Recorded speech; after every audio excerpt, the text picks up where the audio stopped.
eventually. There we go. Hey, welcome to Let's Talk, a call-in show on the Skeptic Haven channel.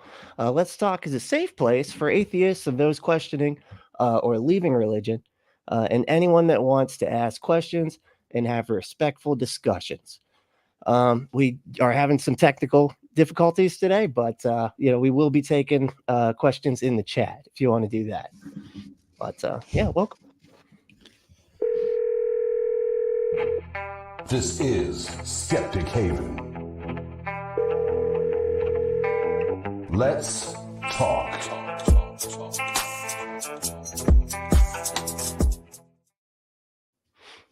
Hey, we got John Gleason, the Godless engineer here, man. How you doing? I'm doing pretty good. Had a pretty good day today. Like I got a lot of stuff done today. I was working on cleaning my grill. I've got like this built-in grill out back that I've needed to clean for a long time. So I got that cleaned today. We got my car worked on, which they always found unicorns in the engine, but today there were no unicorns, so it didn't cost an arm and a leg in order to get that fixed. But I was able to get that fixed and everything. So I've had a pretty productive day today. What about you there, Brently?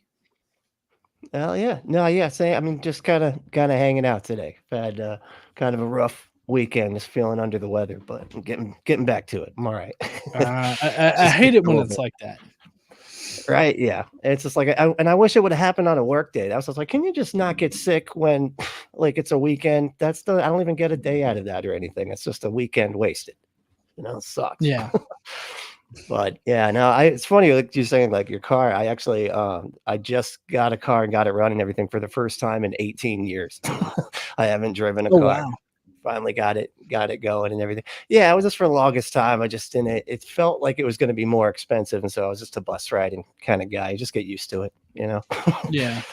But, I mean, when I was a much younger person, I'm talking maybe like 10 years ago, like I had this fantasy about actually fixing up a car. And I had a 1967 Chevy Impala that I was trying to fix up because that's the car from Supernatural. I was really like, I'm infatuated with Supernatural, but I had this idea that I was going to fix it up and I was going to I was going to be one of those guys that like works on cars and everything like that. But then, like other things came up and I was just like, I don't really care about this as much as I thought it did. right. Yeah, it seems like a lot of work. I don't know. It's, I guess that's the whole point though, right? And it's expensive. Yeah, I mean, Really? like the whole car thing, it's totally expensive because you got to buy all the stuff in order to fix it up and keep it looking good and everything like that. It's a really, if you're looking to sink your money into, something, that's a good thing, I guess, to sink your money into. But like, it's going to take a lot of money and a lot of like independent researching on like how to fix up a car or something like that. That's it goes into that. So I mean, if you're looking to spend a lot of money on a hobby, that would be the one to take up. Yeah, I mean, and that'd be the cooler one. That's definitely cooler than fucking trains or whatever. I don't know what the deal is with people with trains, but I feel like it's just like a certain percentage of men are just like, fucking trains, they're amazing. Look at these little things. Like have like a whole room of them just completely set up. You're like, oh my God, you spent a whole room on this? Like, well, he's off at college, so we just turned it into the train room.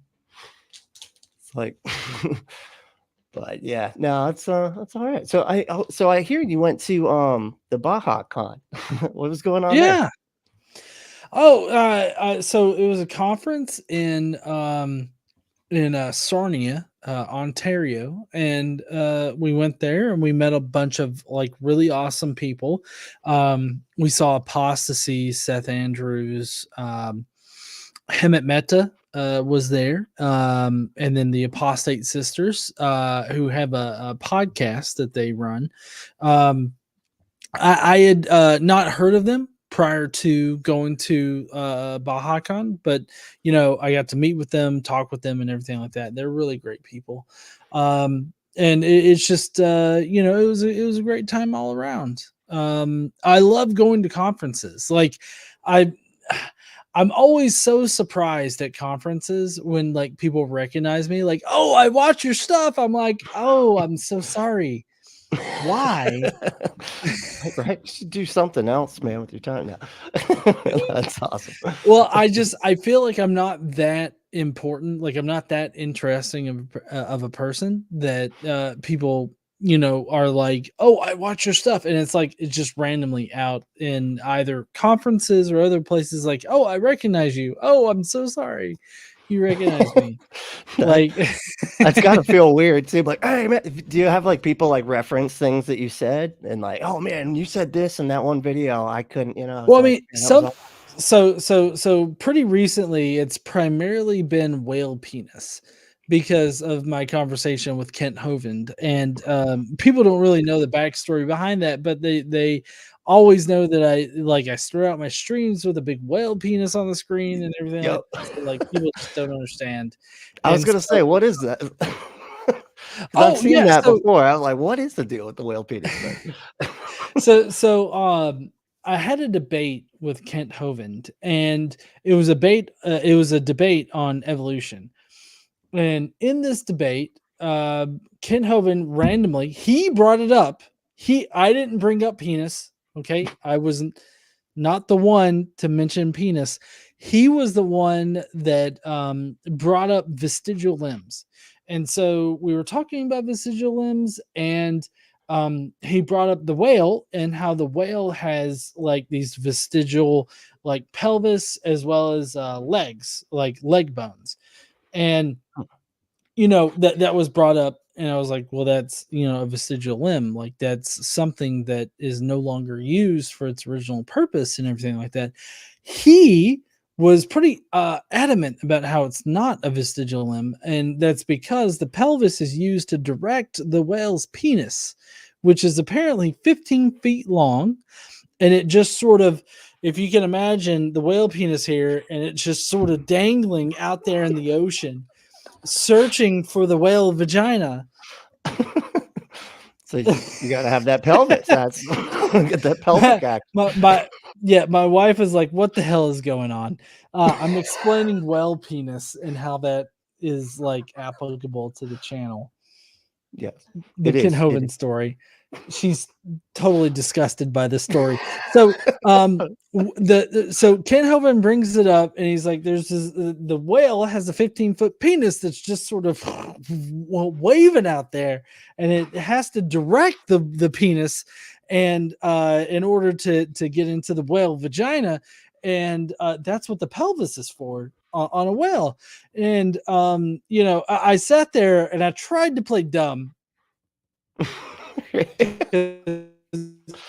I was gonna my goal was to see how many times I could get Kent Hovind to say penis. That was my goal. So I was like, I'm sorry, Kent. I couldn't hear what you said. What did you say again? Could you repeat that? And he starts to repeat it, and then he catches on really quick, and he's like, are you a pervert or something? You're some kind of pervert. And so yeah, are you some kind of pervert or something? And he catches on pretty quick, and he denigrates me for like drinking beer, because apparently for him that's like wrong. Although like several years later, a kid would drown at his fucking dinosaur park, but apparently beer crosses the line. I know, right? Right there for Kent. Oh yeah, they're. I swear, I feel like how they always want us to do this thing where they say the reason that you don't want to believe in God is because you don't want to be held morally responsible. I always want to be like, I think the reason that you don't believe in Islam is because you want a morality where everybody's on an equal playing field. Because if you were put in terms of like doing more harm than good, you'd be fucked. You know what I mean? Just like flip it back on them, because it's so so irritating. Yeah. So let me ask you this question. Just as like a jumping off point, what do you think is the worst evidence for God's existence? Oh, the worst. Yeah. Well, if I were to like put out the worst argument, I think I guess it would be the worst. Was and this was I hear the worst a lot, actually, because I cover a lot of Ray Comfort, And so his just wow, I'm surprised at how stupid he can be. But one of the ones he said was like, he said he had scientific evidence for a soul. And we were like, okay, what's the scientific evidence, right? And he was like, well, when somebody dies, we say they passed on. They passed on to somewhere else. That's right. So since we use the word passed on, that's scientific evidence of a soul. And I was like, are you fucking kidding? What? Like, how can it be? Because we use the word? That's it. But yeah, that's I feel like that was probably the worst, if you ask me. Okay. What about you? Yeah. Well, as far as worst argument, I'm gonna have to think a second. But you brought up Ray Comfort. I don't know if you know this, but I was actually in a Ray Comfort quote unquote movie one What? time. Yeah, Holy shit. I was in a movie of his, and so like it people probably don't understand like how Ray does his stuff, but like he named the movie Amazing Atheist, right? So obviously that's gonna there's already somebody that's known as the Amazing Atheist in the online space. But so he named the movie Amazing Atheist, and it doesn't actually include the Amazing Atheist, but I was in it as the antagonist. I'm apparently the worst atheist that is out there, and he juxtaposed me against this other person who was an atheist, but he was more of a reasonable atheist, as Ray was trying to portray him, and so basically, the reasonable atheist was very kind to Ray and kind to the Christian position and all this other stuff. He didn't push back or anything like that. Like, he was totally amicable, which is perfectly fine. I'm not here to denigrate like the reasonable atheist position where, trying to find common ground with religious people or anything like that. I think that's totally fine. But Ray Comfort portrayed me as being the antagonist, as the bad atheist. We had a perfectly reasonable conversation, Ray and I. Like, I recorded it and everything. Like, I've got a version of it on my channel that's unedited by his team of people. And you could definitely tell where they were trying to edit things out and like portray things in a different light. Like, they were minute and they were subtle, but still important to understand how he disingenuously edits his videos. But the actual problem didn't arise until after I talked to Ray, because I talked to Ray, and then apparently somebody from Ray's team went and searched my channel for content that included Ray Comfort. And so was like looking for that. And there was this one video I did, throwaway video, right? Just a video. I was just like, I could make something on this. And so like, I just turned on the camera and I said some bullshit for about 30 minutes, and then I cut it together and I put it up. And, but apparently this was like the worst video that Ray Comfort has ever seen. I mean, he admits in the Amazing Atheist quote unquote documentary that it almost made him vomit. And the only thing that I can think of that would have made him vomit is that at about midway through the video, I pantomimed sucking Jesus's dick. Okay. Because that's how I see prayer. Like, I see prayer as sucking Jesus' dick. And like, so I like, had my hands up like this, and I was like pantomiming like, oh, Jesus. And like, I pantomimed it. Oh yeah. And apparently that was too much for Ray. And so that almost made him vomit, and so like, I am the worst atheist to him because I made him think about sucking Jesus's dick. That's apparently that's awesome. why I'm the worst atheist out there. That's so great. Oh man, I love that. Holy shit, that's so perfect. I'm so glad too. It's funny too, because on my channel I like sell sex toys and stuff. So I'm always afraid that he's gonna find my channel and like try to do. But I think that'll keep him away. You know what I mean? I feel like the sex toy stuff will just keep. Oh no, don't put that my ears. Yeah, I don't.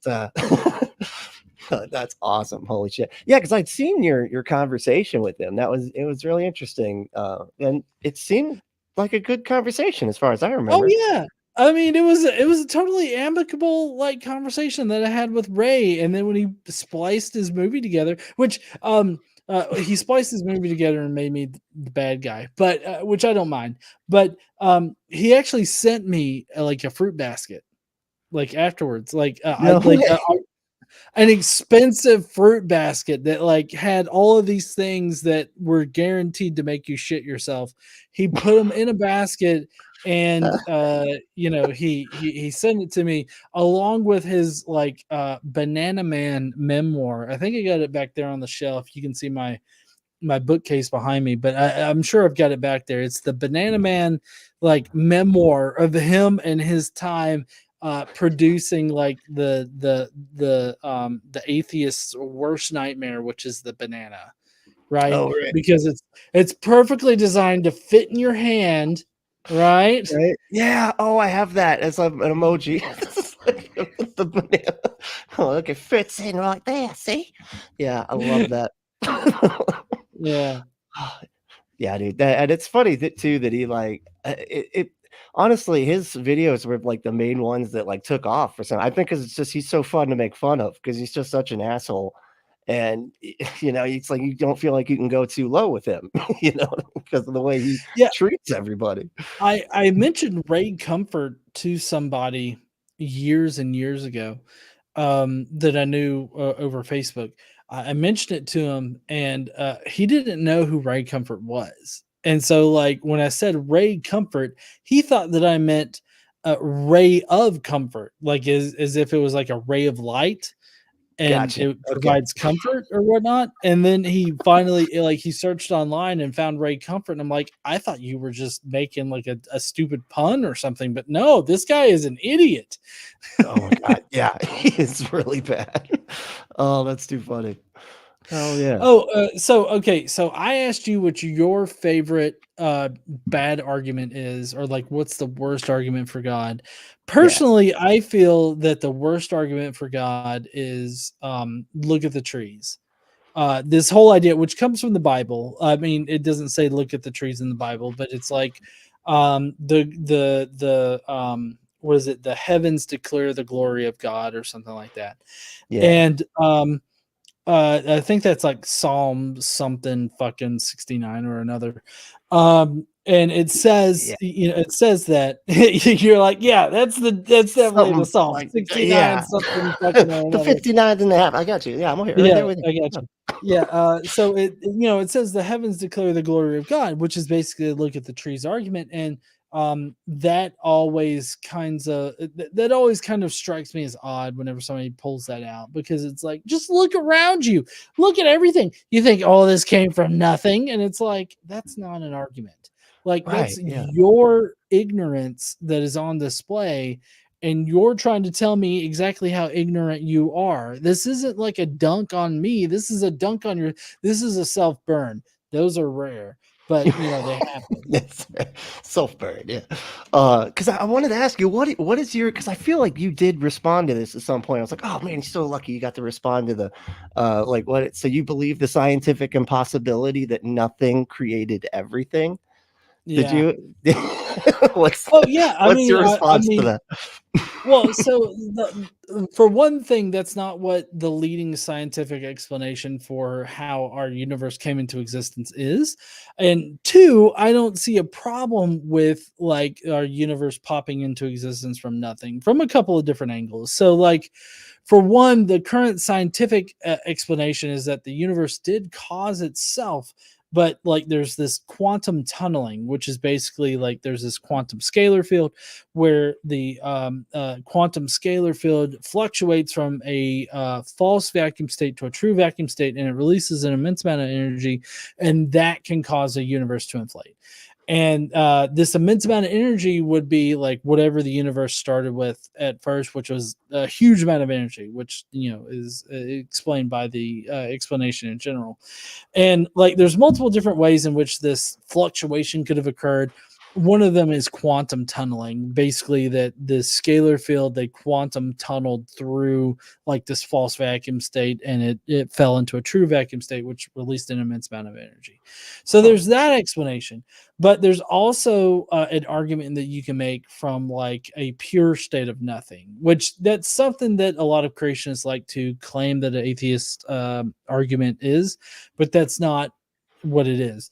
But even if we were to start from a pure state of nothing where only what's logically necessary is needed to exist exists, that would mean that like the causal principle, like this whole idea that everything that exists needs a cause, that doesn't exist at that point.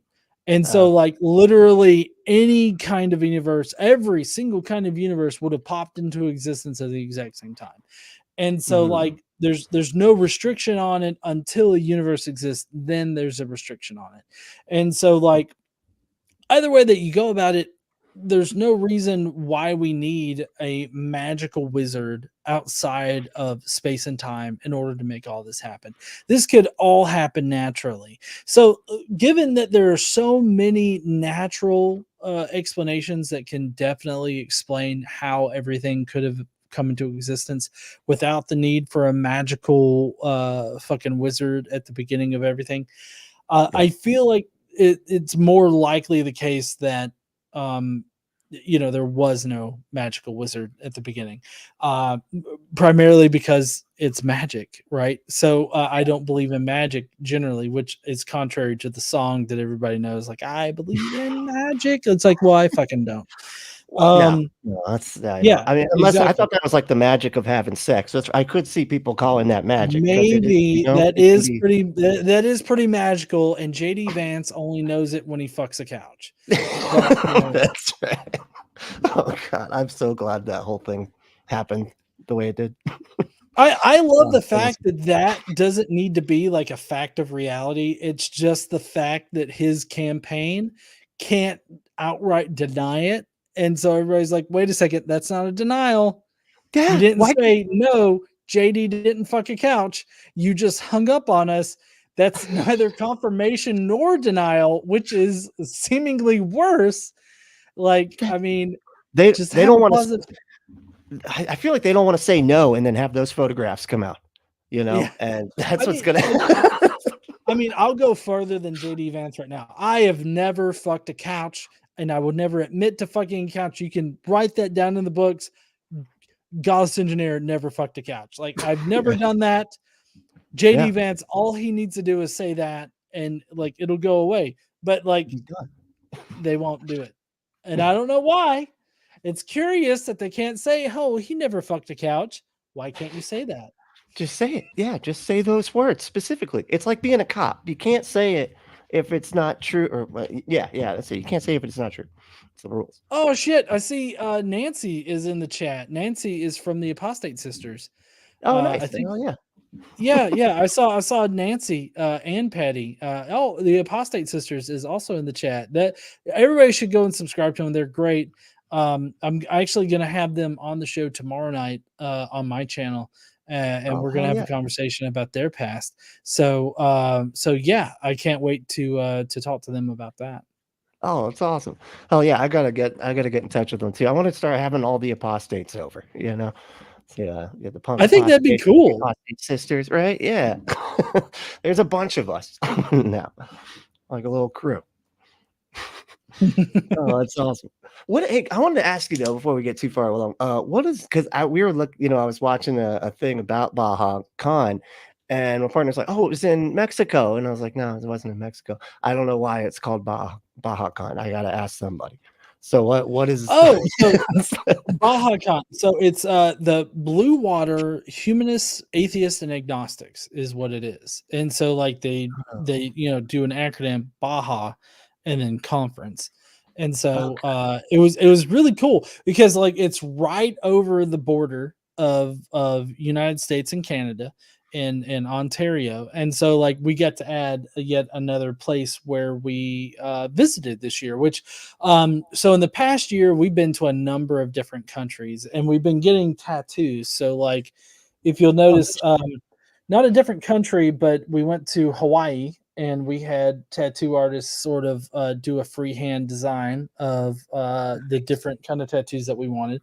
And then we also got a Canadian tattoo artist to do a little Canadian leaf. Oh, So we both have sea turtles and we both have Canadian leaves. And we're planning on getting Rome tattoos because September of last year we went to Rome, France, Portugal, Lisbon, Monaco. Like we went to a whole bunch of different countries over there in Europe, and we're planning on getting a tattoo for that as well. So we're working on our travel tattoos right now. so you're turning yourself into a passport that gets stamped everywhere, right? Like that's your stamping your Yeah. body. No, that's cool. Hell yeah. Oh, I love it. That's awesome. Yeah, the only time I got it sucks. The only time I really got to travel the world in any way, shape, or form was when I was like 15, 20, and I was doing missionary work. So that was just, it's not really fun. But Oh, missionary. So were you I feel like I should have asked you this before, but were you Mormon, I guess? Or no, it was very similar to Mormonism just because of how fundamentalist it was. It was uh-huh. the Calvary Chapel movement, and Oh, so yeah, and so we were allowed to be like punk and everything. Like we had like a punk, punk band and stuff like that. But as far as like the way you interesting. dress, they're not, very fundamentalist at all. But like when it came to like the beliefs and like how strict they were, it was like very fundamentalist.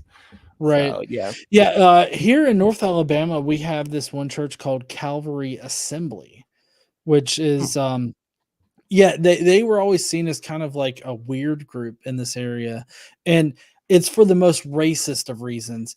And at least as far as it was portrayed to me, because like they were perfectly fine with like interracial couples and everything like that. And for some reason, like when people talked to me about Calvary Assembly, like that was a main thing that they brought up. Like obviously, white evangelical Protestantism is kind of big here in North Alabama, so like them being very segregationy, I guess, is kind of par for the course. But like at the time, like it didn't click in my head. But like after I left the faith and everything like that, like it became very blatantly obvious to me like how like racist a bunch of that stuff is. Oh yeah. So they were that particular church was like against it. Like it was unspoken, but against interracial Oh marriage. no! They Were they for? embraced they Oh, embraced interracial marriages and interracial relationships and all that kind of stuff. It was oh, the surrounding community in North Alabama that kind of brandished them like sort of the weird group, right? oh, right. So it's Okay, I kind see of what like you're saying. subtly racist in this area, and like I was brought up in that kind of mindset of like because I remember vividly that like my stepfather was like, if you date a colored girl, that's what he literally said. If you date a colored girl, you're gonna kill your mother. And I'm like, the fuck? What? Like at the time, I was very like stumped by this. Like I was really taken aback by all of that. And at the time, like I wasn't like, oh, that's racist. Like at the time, I was like, well, I don't want to kill my mother, kind of thing. And so I'd like like that to put a not lot of do that. undue pressure on me, and, Right. and I didn't really see things that way, right? Like I was purely reacting to like what my mother and my stepfather were like, telling me and everything. My dad was a lot more liberal, and he was a lot more open and accepting and everything, and that's why I align a lot more with my father, and that caused a lot of like internal familial like issues like growing up and everything. But basically, like I didn't see the racism at the time, but it was very Right. obviously like very internalized sort of racism that I understand now, but at the time I was too young to really understand what was going on. Yeah. Yeah, it's weird though when because I remember people saying race because like my family, they were like, they're super southern or whatever, right? And I think I'm not totally sure, but I think that like my on the one side of my family, they owned a plantation. And so they got this like weird whole like, well, we were nice to them though. Like but we were nice to slaves, so we're good. We're good. Okay. And like it's still owning humans as property. Like, I don't know. Yeah. There's no way to nicely do that. I'm sorry, but like you could just was but I just heard it repeated several times from different members of the family, that argument. And I was like, I think we owned a plantation. I mean, it's so crazy that it becomes normalized in the Southern mindset, like this internalized racism that you just don't understand it. And like, I remember growing up with a lot of racist shit that I can, reflect on now, and I can realize like, oh wow, that was really racist at the time. Like, I didn't realize it, but it's like now I'm like, oh my God, like It's like my embarrassing. family was so fucking racist. Like, I just didn't even know. It was normalized to me. And like it's so crazy thinking about it now, because I feel like me now, like I've been through therapy and all this other stuff, so like I'm a different person than I was when I grew up. And I feel like if I had been the person that I am now when I grew up, like I definitely would have had some shit to say. It's Right. just that growing up, like you're basically indoctrinated into this one mindset and nothing seems off. And like I definitely don't raise my son like that. Like my son is totally conscious of like trans issues, LGBTQ issues, race issues. Like we have like pretty deep discussions on occasion about things. I remember one time, he played the Sims for a bit, whatever the latest Sims is. And he was really into that for a while. And he showed me that he was building this character, and he didn't understand why this one character had scars that were just like under the pectorals. And so I explained to him, like, well, that's probably a trans traits, because like they'll have mastectomies, and I mean that doesn't mean that men can't have mastectomies, because men can get breast cancer too, but like I was like, that's Right. probably what it is. And I explained to him all the different possibilities. And so like what he did was he made a family where the family was comprised of a woman, a cisgender woman, a trans man, and kids and everything like that. Of course, he would go on later to make like a family full of vampires and everything. So I mean, Sure. like he was Yeah, pretty like you creative do. and everything. Yeah. But the point is that like this whole that whole mindset of being very anti LGBTQ is a taught thing. Like I Right. taught my son to be very open and accepting of people, of any kind of situation.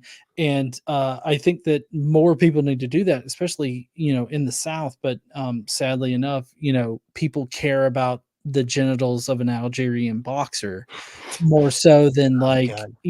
That old. whether or not she was deserved to have the gold medal, which she did, because she ended up winning the gold medal.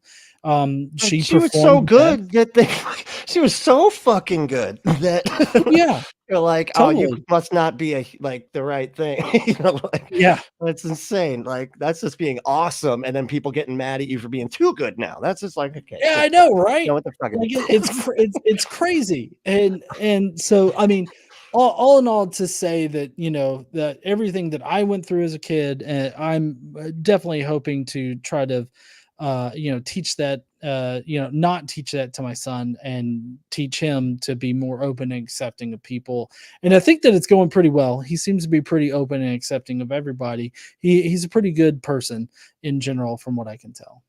Oh yeah, no, that's awesome. Yeah, because I remember. I think what it is because I remember having this conversation with my parents, and my parents getting all fucking weird about it and all awkward. And it's because of the second part. The gay people existing is not the thing that's like hard for them. The hard thing for them is the second part. Going, oh yeah, and we hate them, but don't let them know. I mean, don't tell anybody that we hate them or whatever. We just think that they're going to hell or whatever. Like, they have to do this whole like, and they're bad, and so we don't approve of that. And that's the part that I think they don't like having to do, because they know that kids are all just like, why? What's wrong with you? Who cares? Because Yeah. it's it's not a big deal. When I was growing up, like I gravitated towards people that were generally outcast, by the general, I guess the wider community. Because like when I was going through middle school, like I had a friend who everybody would be like, oh, he's totally gay. And I didn't care about that. Like I was friends with him. I'd spend a lot of time with him. Like he was one of my best friends going through middle school. And it really didn't matter what orientation he was. Like I was just his friend. And things change as things do. So I mean, we grew distant after middle school and we went into high school, but like I remember my parents were like trying to be like, John, he's gay. And I'm like, okay, I don't care. Like Yeah, that's cool. whether he's gay or not, like it doesn't matter. Like he's a good friend. And so like we stayed friends through through middle school. And then once we went to high school, I think that he had like a whole lot of different classes than I did.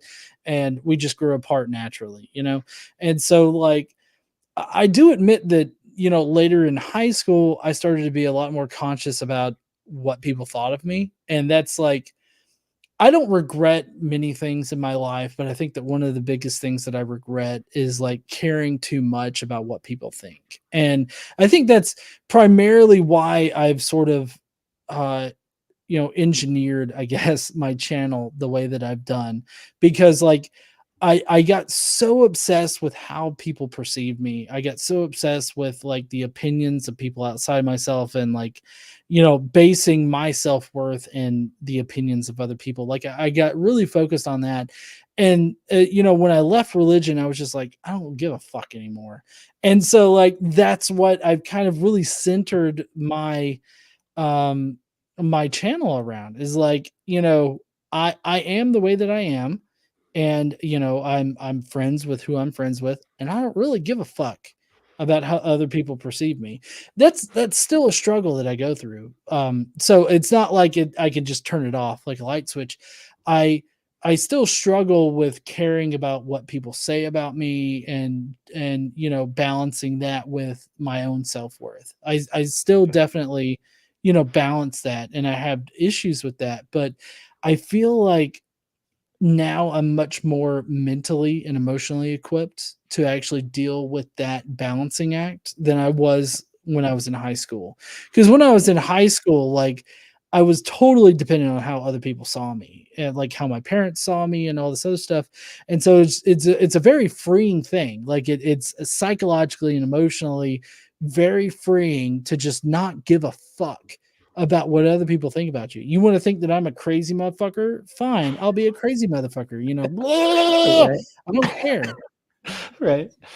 Oh, that is freeing, honestly. And it's so that's one of those things that I feel like in the past I've like told myself like just don't care about it. Don't, and it's just like as often as I tell my brain not to care, it's like, yeah, but I still kind of want to care because it's like so hard to get yourself to not care about It's it. a You know what I difficult mean? balance. Yeah, I Yeah. mean, it's a difficult balance because you got to balance like constructive criticism and like reasonable like pushbacks against your position with the obviously ridiculous ones. And as I've gone through life and I've because I've been doing this since 2012, so that's like 12 Damn. years.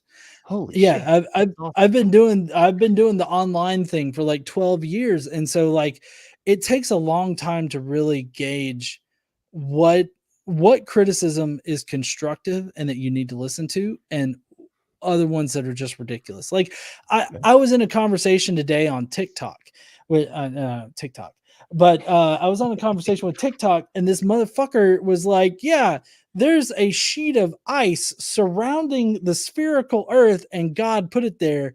If it's no longer there, then the flood destroyed it." And I'm just sitting here like, this is the kind of person that I really don't give a shit about his opinion. Right. Yeah. Yeah,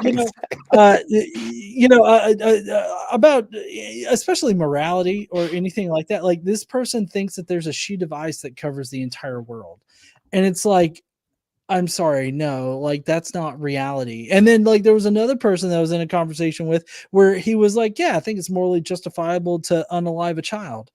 Like for the Israelites to go in and unalive like whole ass children Okay. and everything Wow. like that. Like he thought that it was perfectly fine for God to do that, and God was still morally good. And so like I just blatantly said like, all right, I don't give a fuck what you think about morality then.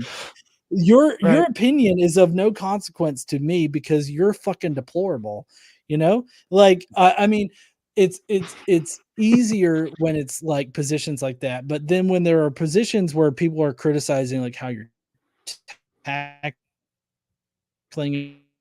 an argument or your demeanor or something like that could be harder. And I've Yeah. definitely reflected on my own like attitude towards things. And I think that it's important for everybody to like do a lot of self-reflection and really think about like what you're trying to accomplish. And there have been times when I've been like, yeah, I need to change. Like I need to do better in this area. Like I need to do more research. I need to provide better references, or I need to be more caring or be more accepting of like a different position or something like that. Like I've encountered situations where I've had to do that. But then there are other situations where I'm like, yeah, I'm not going to fucking do that. Like that's just not me. Okay. Right. Kind of thing. So Yeah, I feel yeah. That is a tough way to go about it. Yeah. But yeah, I was gonna ask you something and it totally like fell out of my fucking brain. God damn it. sorry. I you're talk good. a lot. If you don't stop me, then I just I keep going like a goddamn freight train. Oh, that's all right. Oh, I know. Was Seth at the Baja Con too? I feel Yeah. like so okay, cool. Seth. Oh yeah. I was not successful in buying him any kind of lunch or dinner or anything like that. We tried. Wow. And then Vice Rhino was there, Oh, and we got nice. to see him. We spent a good time with Vice Rhino last weekend, and he actually snuck paying for a dinner past me, and I'm never going to forgive him for that. And I hope that he watches this at some point, because I won't forgive him until he allows me to pay for one of his dinners. So that's going to be something in the future. I hate that. Honestly, I don't know why. That just drives me crazy. I'm like, let me pay for the thing, man. Like and then they sneak it. And then, or like my mom would do this thing where I would find like money in my pocket because I would buy dinner for her or whatever, and then she would like sneak the money into my jacket or something. And you're like, what the fuck? What are you doing, man? That was supposed to be your birthday. What the fuck? Yeah. So to be fair, I think that we paid for every other meal that we had with Vice Rhino that weekend. He just snuck one past us because like the waitress came around and he was just like, let me take it all. And I was like, shit. Okay. It's too late now. Oh, that's wild. Oh, that's really cool. So yeah, he's Canadian too, right? Okay. Yeah. Vice is from Ontario. Gotcha. Oh, so he was like right there. Oh, that was perfect for him. Oh yeah. Right I mean, we had a great weekend with him as well as like everybody else that was at Baja Con. We saw a whole bunch of just awesome people. Like it was just an awesome weekend in general. I actually dressed up as Brocephus for the Saturday night. Like there was this like sort of not really an after party, but there was like, huh? Oh, it was literally called the after party. Okay, so it was an after party from the day of the conference, and when I went there, like I dressed up as Brocephus, as I came there, and I was like in character pretty much the entire time. I believe Apostasy, she actually took a picture with me in my Brocephus gear, and like it was her and her mom, and it was great, and it was a pretty fun time. Like we had a great time. Oh yeah. So break down the Brocephus thing. I mean, like tell me what that's all about. Oh, okay. So Brocephus, it's my very very southern character. Although I can't bring myself to make him like uber conservative conspiracy theorist. Like I feel weird about doing that. But I put on an accent that's very, very southern. And I've got all of my stuff's downstairs, but I've got these cross glasses, right? The glasses that have like the holes in them that you put on and you can still like Macho Man Randy Savage type glasses, but they have crosses. It's got Christian crosses on them and everything. And I've got beer. What was it? Beer, barbecue, and freedom. That shirt from the 2020 election. I got that. Yep. I've got a muscle shirt for that. And so I put that on, and he's just like, it's my character for just uber Southern Christian person, and I put on an accent, and a really Southern accent, and that's that character. And so like I went there as that, and I'm like, y'all need to get right with Christ, okay, kind of thing. And people find it hilarious. I mean, like I've grown up around hillbillies and rednecks and all that, my entire life. So like I feel like I'm uniquely positioned to represent the redneck culture, I guess. So although I'm not a redneck myself, I joke about being a redneck, but like plenty of people find solace in making fun of me for my Southern roots. But I've lived in North Alabama for all of my life, with the exception of 6 months, which I lived in Mobile, Alabama, when I was younger. So, but I mean, I've lived in Alabama my entire life. So, Right.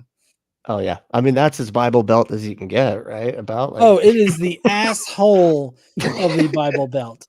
Like Right. if you had to pick the buckle, that would probably be like Kentucky or Tennessee, and then right around the edge is like Alabama is the asshole. Right. I Yeah. would say. Yeah. Yeah, I'm down in Florida. I feel like we should be part of that. It's at least part of it at some point. But because it just, I don't know. But it's like a whole nother kind of stupid down here. I don't even know how to get into it. It's Florida man is the best meme that exists. You say Florida man, and then it's like anything else that comes after that, you're like, yeah, probably. yeah. Oh yeah, that's the thing. Yep, that happened.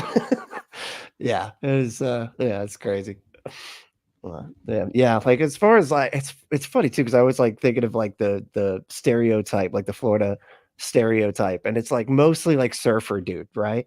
Except that he's on a shitload of drugs, so he's like passing out while he's like doing the surfer dude thing. That's the only thing. He's on heroin. But that's it. Oh, that's funny. So have you made it to any kind of conferences or anything like that? Not yet. Yep. I did go. The main thing that we did not too long ago was my partner and I, we went and saw God Awful Movies live in Orlando. That was pretty cool. Oh, that's cool. Yeah, Yeah. I think that let's see, I believe this year is an off year for free flow, but I think that maybe next year is a free flow year, because I know they do alternating years for Oh, free that's right. flow.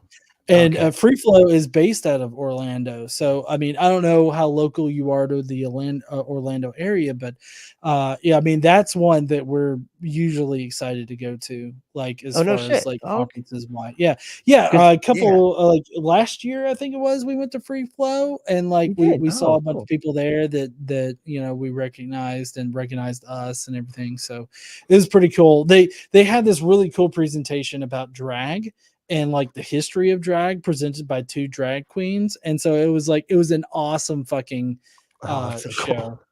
Yeah. Hell yeah. No, that's cool. Yeah, I think we were planning on going and something came up and we were like, I think we had tickets and everything. We just were like, shit, we can't go. But yeah, no, that's okay. That's why I didn't see anything for this year, because it goes every other year. Because all right. Yeah. No, I Yeah, free appreciate flow. something. I think free flow should be hosted next year. March 14th through 16th is when free flow is next. Sweet. So All right. they're already planning for it and everything. And I mean, we love visiting. We love visiting Florida. And I don't know, like every time we Yeah. go to Florida, every time we cross the state line, we open our windows and we yell, "Yay!" out the window. Yeah, you have to. That's the rule. Seth and Forrest are already signed up as speakers at Free Flow. I need to figure out a good presentation I can make, and I need to pitch it to people so that I can be a speaker, and we can get comped the tickets. There you go. Yep. Right. You just need a pointer and maybe some visual aids, Yeah, and I just throw on that Southern accent, like, see, this is how you praise Jesus, by sucking his dick. And that's all I need. I just need to teach you how to praise Jesus by sucking his dick. That's all I got to do. You make Ray Comfort vomit. That's the main takeaway, though. Yeah. This right here made Ray Comfort vomit. Please partake. Everybody now. Yeah. That's awesome. I'll definitely be going, man. I'm definitely gonna be hitting up. I mean, I Free can't Club. wait. I always love, like, one of the favorite things that happens at a conference is when anybody comes up and is like, "Hey, I've seen your stuff," and it's like, I never expect people to watch my shit. Like, I produce content, but I don't ever expect anybody to actually like it, you know? Right. And so, like, whenever I go to a conference, they're like, "Hey, I really like your channel," or "I really like watching your stuff." Like, that's like, I'm always surprised because, like, I feel like I put together just whatever bullshit is going through my mind whenever I watch these videos, and like some people identify with it, and I'm like, oh yeah, we're both on the same wavelength as far as this bullshit goes. And so, like, it's really invigorating for me to, like, meet people that, you know, are like, yeah, I watch your stuff, I like it. Like, that's very reassuring to me. Like, I really like meeting people that have, you know, seen me online and everything like that. Not when it's people that I work with. I've had like 2 or 3 people that have come up to me and it's like, "Hey, I saw your video," and it's like at work, and I'm like, "Oh no, which one? Shit. Was it the one where I sucked Jesus dick, or was it the one where I No. sucked the penis sucker?" Like, I don't. The penis Either lollipop. one. Don't tell me it was the penis lollipop one. That was- And because I have no shame Fun. when it comes to that kind of stuff. Yeah. So the context for that one, the penis lollipop, was I got a comment from somebody that's like, "How do you like sucking Satan dick?" And I'm like, it tastes like cinnamon. Like, I mean, it's like, That's I just wanted beautiful. to, you know, visually show I don't give a fuck what you say about me sucking Satan dick. Like, I don't believe in Satan or anything like that, but I'll suck a penis lollipop for you if you want me to. Right? It's so funny too, because like it's the weirdest thing when I hear like these vulgar ass Christians like, "You're sucking the dick of Satan," and it's like, really? You just said sucking the dick? You're not allowed to say that. You're not allowed to say Yeah. those Do words. you What do you think you're doing? kiss Jesus with that mouth? Right, there you go. It's like, don't put the baby on I there. Look, you I kiss baby I Jesus. Oh, shit. No, never mind. Yeah, no, that's my favorite line whenever somebody is, like, horribly offensive to, like, KC or anybody online, and they say some of the most vile shit. I'm like, "Do you suck Jesus's dick with that mouth?"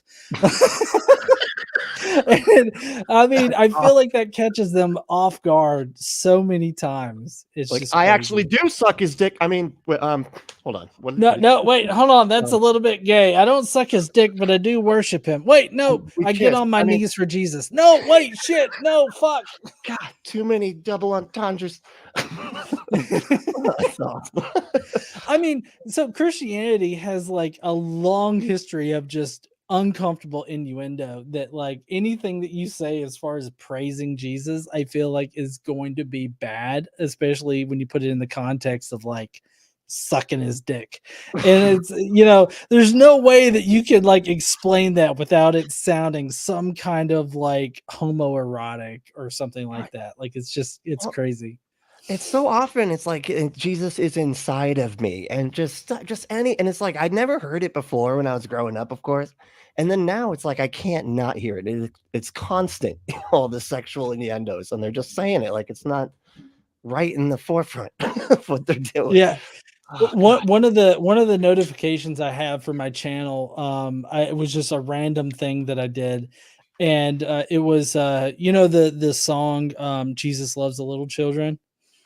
Yeah, yeah. Well, I've got, I don't know if y'all can see him, but right there I have a puppet of Jesus that Oh I've shit. done. Yep.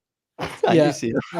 That I've done a few notifications with, and one of them I have the puppet Jesus coming up and it's like, "Jesus loves the little children, maybe a little too much," and like that's the notification. You know, drawing on the whole, you know, Catholic problem and just the sexual assault problem in Broadly. church communities in general.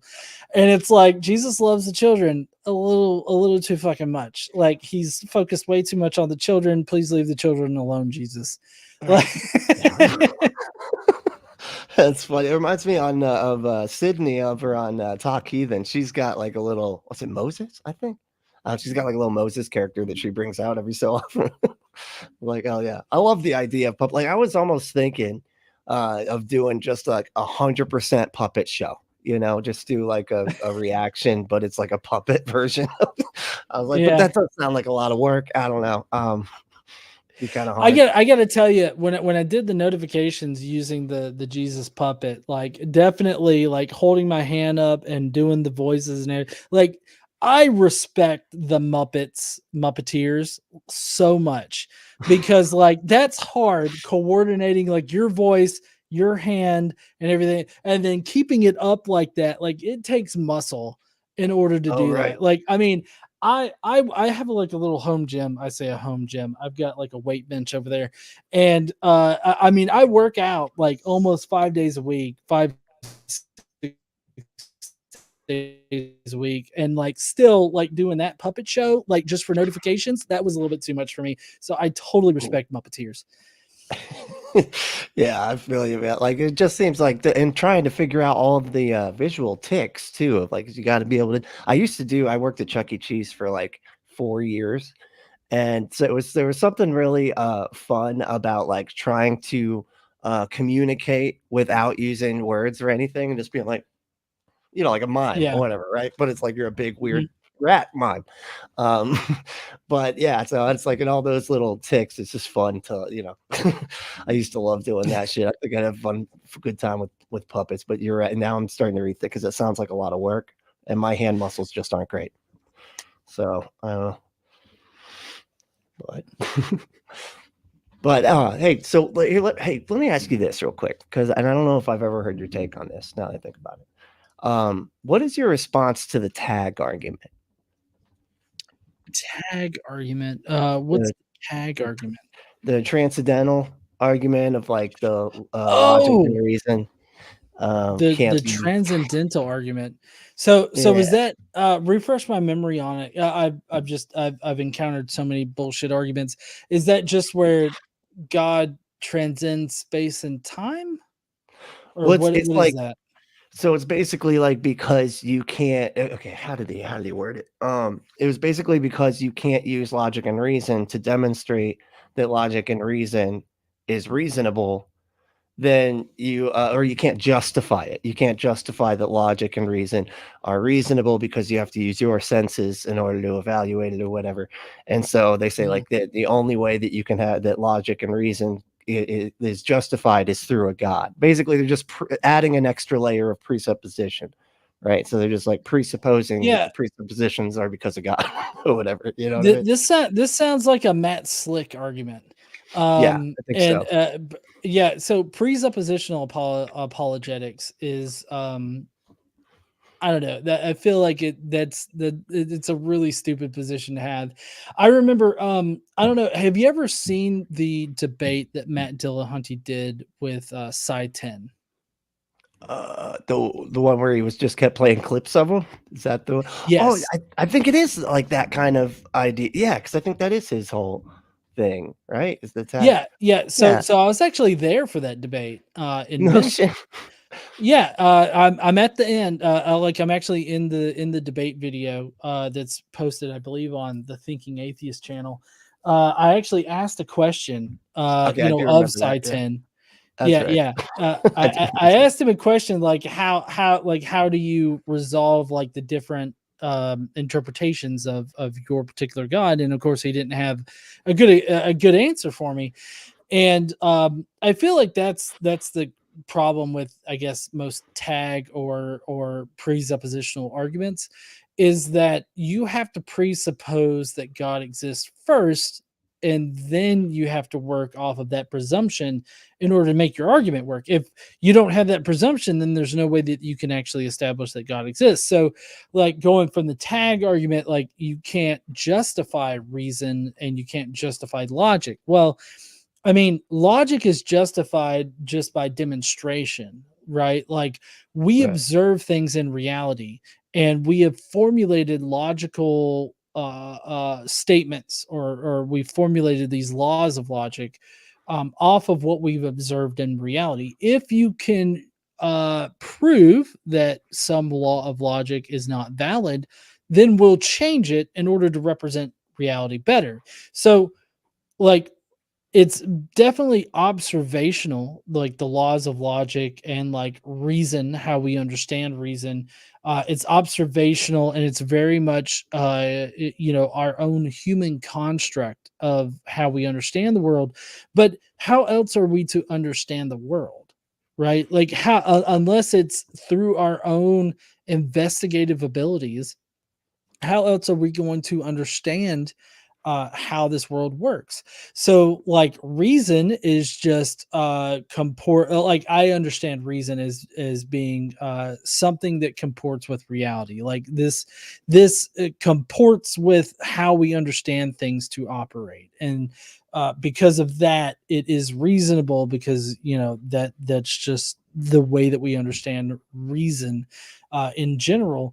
And so I feel like if you're going to abstract it all out to the point where you don't have these basic presumptions about reality, meaning that we can reasonably interpret reality, and that our experience of reality is how we experience reality. Like, these are very basic presuppositions that don't require a lot of ad hoc statements or claims, whereas God, and the presumption of God is a step up, because it requires ad hoc assumptions, mainly that God exists and that there's this magical aspect to reality. So, like, they are starting at step 2, whereas we are starting at step 1, saying you have to prove your way to this step 2 that you're presenting. And Right. if you can't do that, then there's no reason for us to accept that your step 2 even exists, right? Right. And so they are trying to reframe the conversation as being as starting at step 2 when it's really not. And Right. so I guess that would be my argument against tag, is that they're applying presumptions that require ad hoc statements or claims that can't be proven, and therefore make it a less reasonable starting point than like from a more basic starting point. Okay, yeah, because they almost treat logic and reason like it was something that existed already, and then we just Mhm. found it or something. Like it had to be something that God created, put it there, and then humans discovered it. We just happened to take like 1,000 years to curate it and everything, to have all these Yeah. fallacies and everything. I mean, of course, it's all based on the three laws of thought, but we've curated all the fallacies and everything like that over time. And it's like they act like it's not descriptive, like it's some prescriptive thing, right? It's Right. weird that that Yeah, works. they don't understand that difference between prescriptive and descriptive, because they assume that, like, the laws of logic that we understand or that have been generated, or any laws of science, they think of them as prescriptive rather than descriptive. They don't think of science as descriptive. They portray it as prescriptive, and it's just that's just not how science works. No, and mathematics either. Like I've heard people use that with math, like it did, and it's such an odd conversation because it's like, does math exist like outside? And it's like, do numbers exist, kind of thing like that.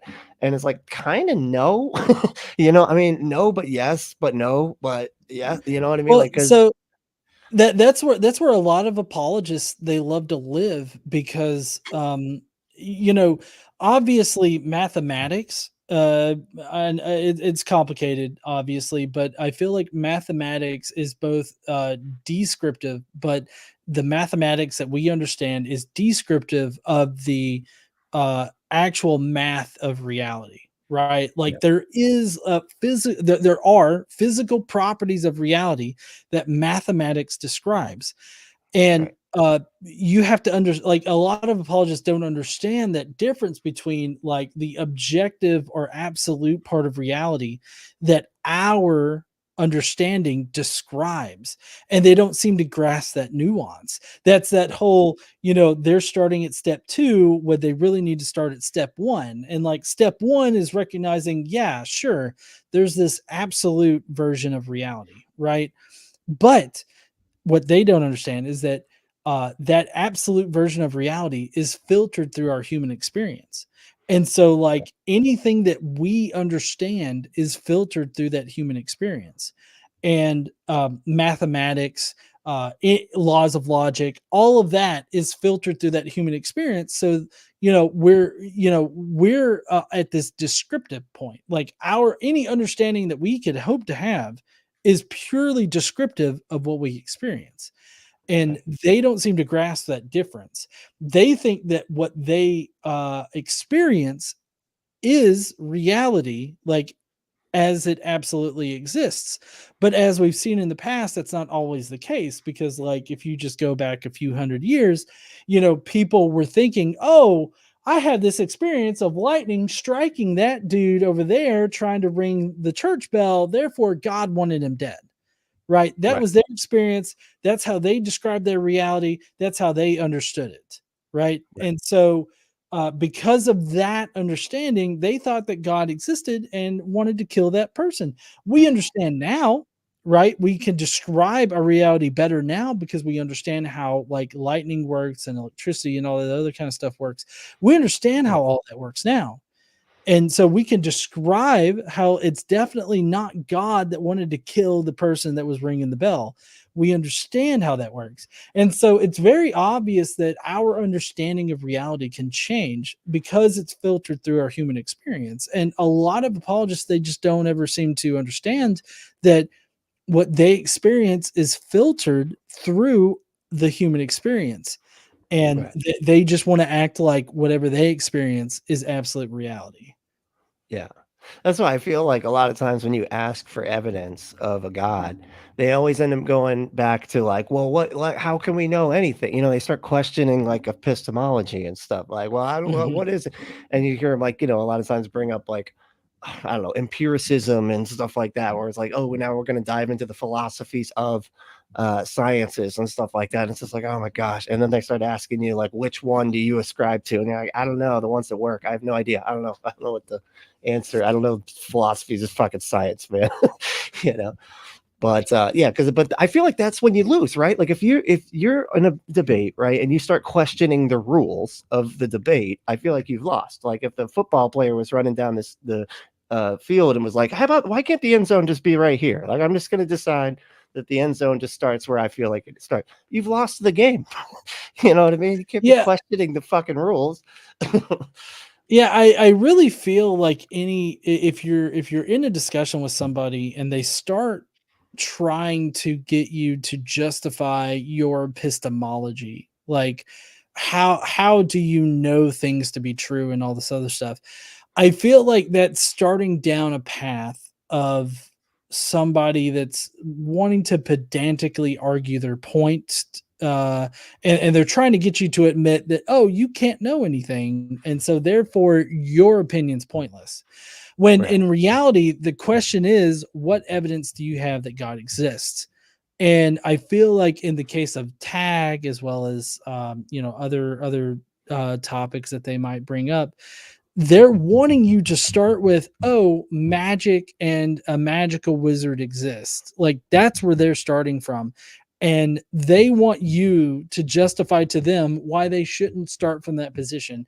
But they're not actually open to, like, starting from a reasonable position. Like, they're hell bent on starting from the magical wizard position rather than, like, well, what evidence do we have for a magical wizard? They're like, a magical wizard exists. Now you got to prove that he doesn't.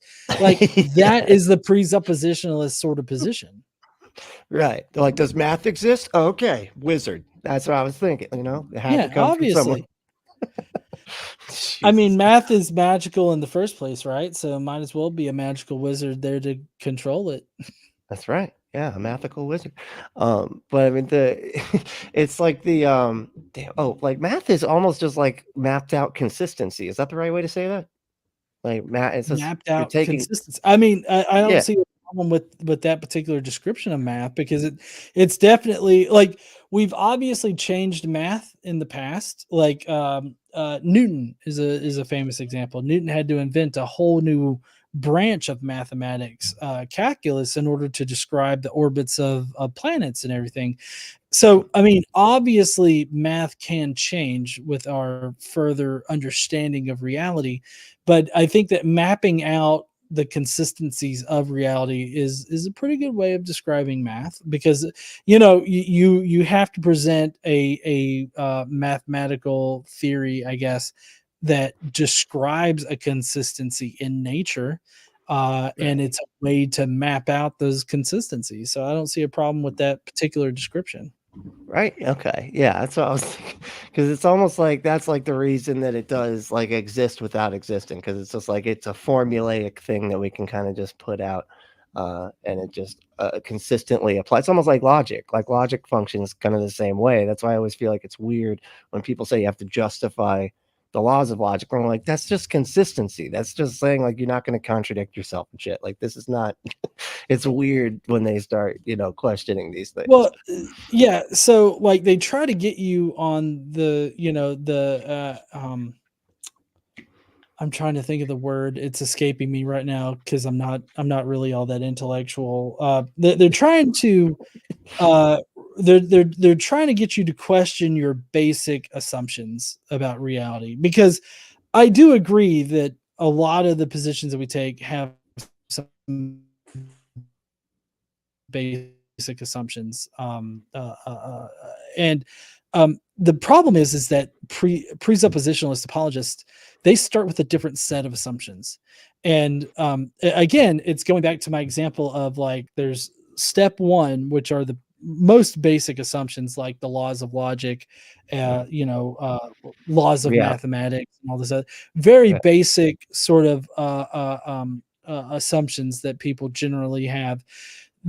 But a presuppositional apologists are looking to start at step two, where they've already presumed their conclusions about God and saying, well, that is just another assumption that we just have to make about reality, that God definitely exists. Right. But that's a lot more complex of a claim than just saying, well, the laws of identity, or the law of identity, always holds in our reality.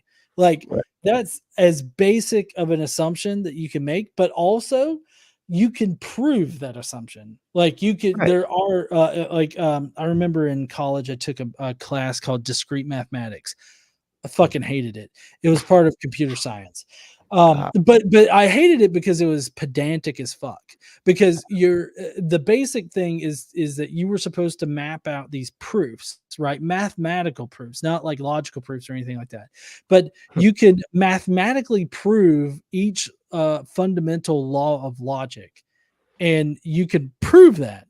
And we accept this proof, right? Because it follows in the proof, like, I guess logically, as far as like each step justifies or is justified by a previous step, right? And so like we can maneuver through that, and we can show how the law of identity holds, and we can show that for every basic law of logic. But presuppositionalists, they don't want to accept that, and they want you to just, ultimately what they want you to do is just automatically accept that God exists, and then you have to be on the defensive and prove that God doesn't. But that's not actually how anything works. Yeah, I couldn't. That's why I always like the line when people, whenever they say like prove God doesn't exist. I always like they say like prove a leprechaun doesn't exist, and we'll use whatever mechanism you did for that. I'll use your reasoning for how to prove that a leprechaun didn't exist to prove that a God didn't exist. And I think that's a very powerful tool. Like, I think that, juxtaposing their position against an equally unreasonable position like leprechauns or unicorns or anything like that, I think that's incredibly useful, because like, they either have to admit, well, leprechauns may exist, or they'll have to use a completely different set of qualifications for rejecting leprechauns as existing.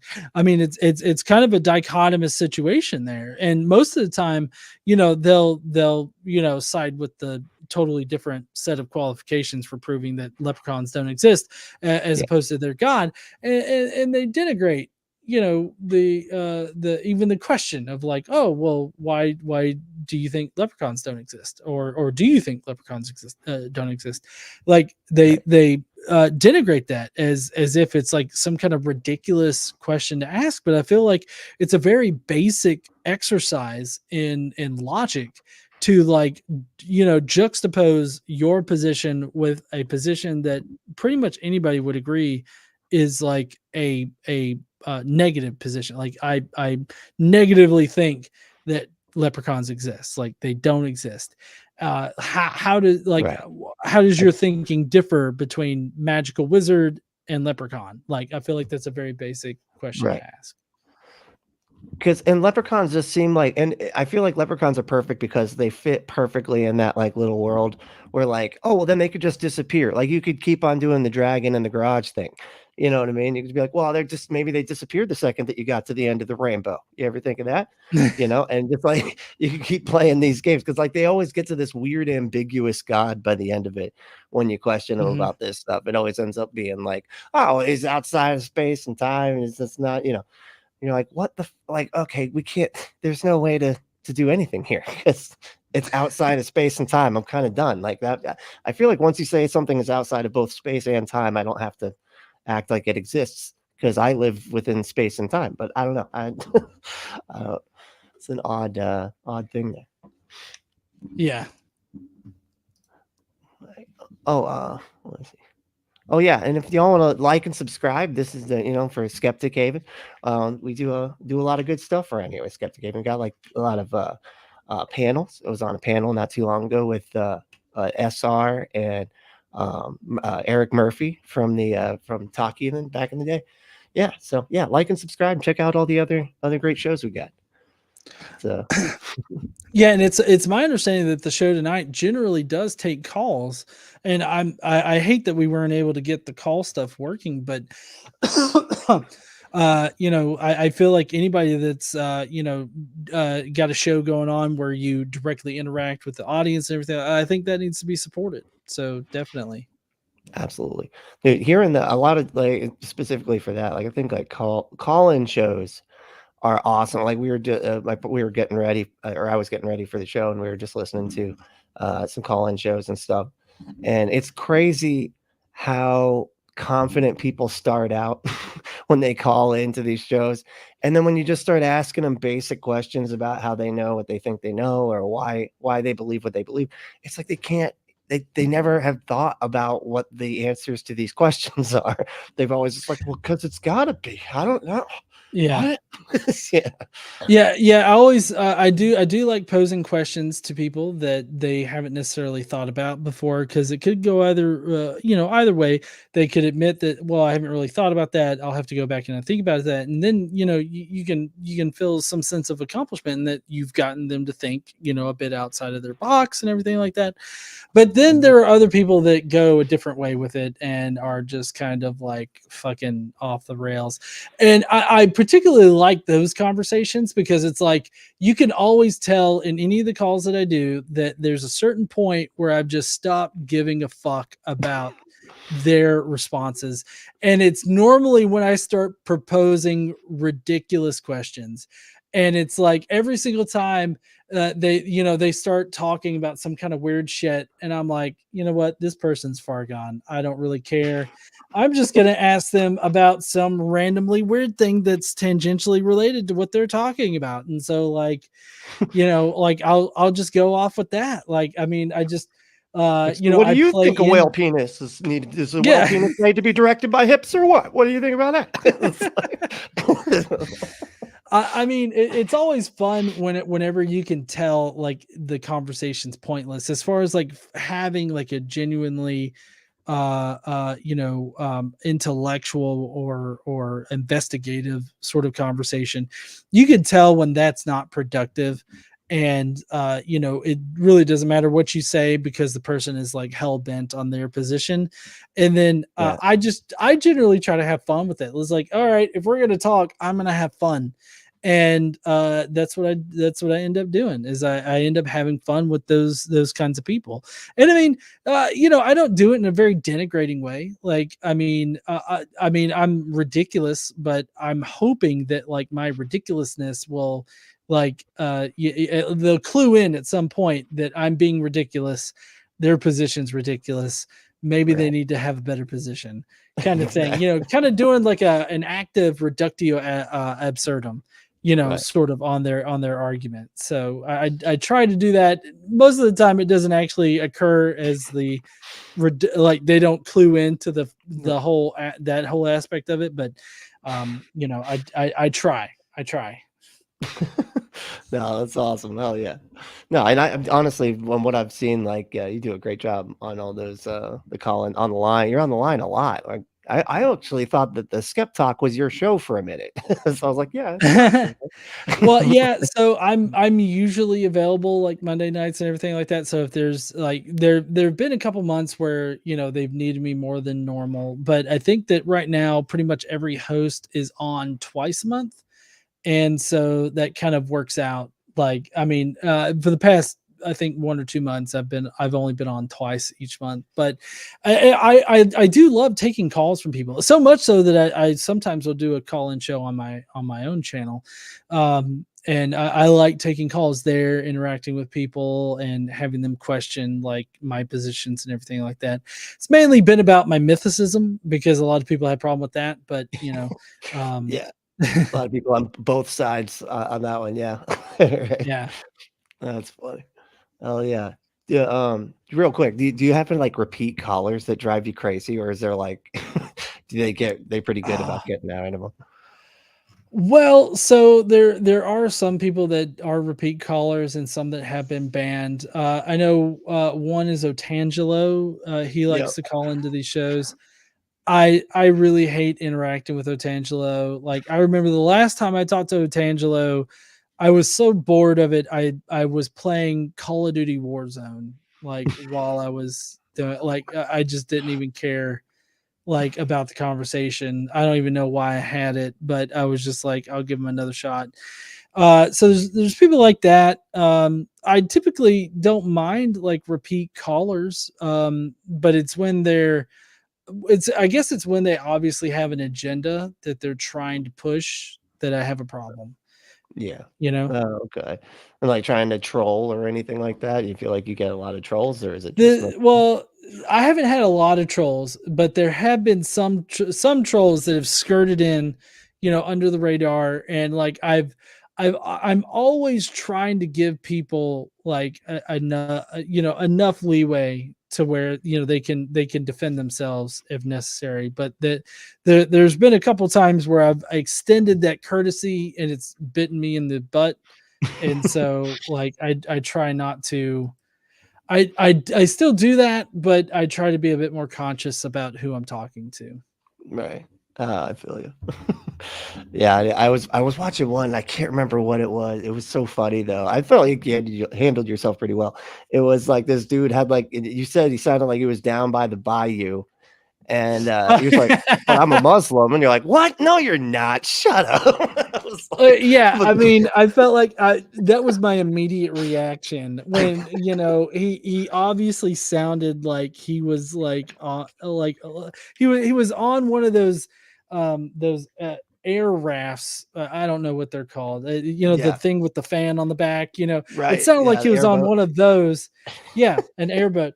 It sounded like he was on one of those, and he was like, "I'm a Muslim." Yeah. What? No, That was I'm like the sorry. Like, you can't have that accent and also be a Muslim. Like, that's like there. And of course, I immediately corrected. Like, I shouldn't say that you can't be a Muslim. I'm just saying right. that it's highly unlikely that you are. Right. Yeah, that's what I was like. He handled it good. Like, even though I think he was like trolling and stuff, and it was like tough because like his accent kept changing, and it's like so I do Mhm. like a lot of voices. I started to be like, "Oh my god, he's fake, guys." Like, but yeah, this is funny. But let's see, and let's see, we got closing promo. Let's see. Well, do you want to tell us where to get your show? And I don't Oh know if you yeah. need to, but like, Well, so here on YouTube, I'm just at Godless Engineer, and then we've also got a new podcast that we're going through, and that's the Politics Deconstructed, and we're planning on this podcast, covering a lot of topics. Right now, we're currently deconstructing Project 2025, and so cool. we're kind of going through that, like, line section by section, explaining like the Project 2025, the history of all of the stuff that they talk about, as well as how it's going to affect like America in general, if it were to get implemented by the next conservative administration, which the conservative administrations in the past have regularly implemented at least like 60% of Heritage Foundation suggestions. And so like we feel like it's even beyond this election season, it's very important to understand where the conservative mindset is.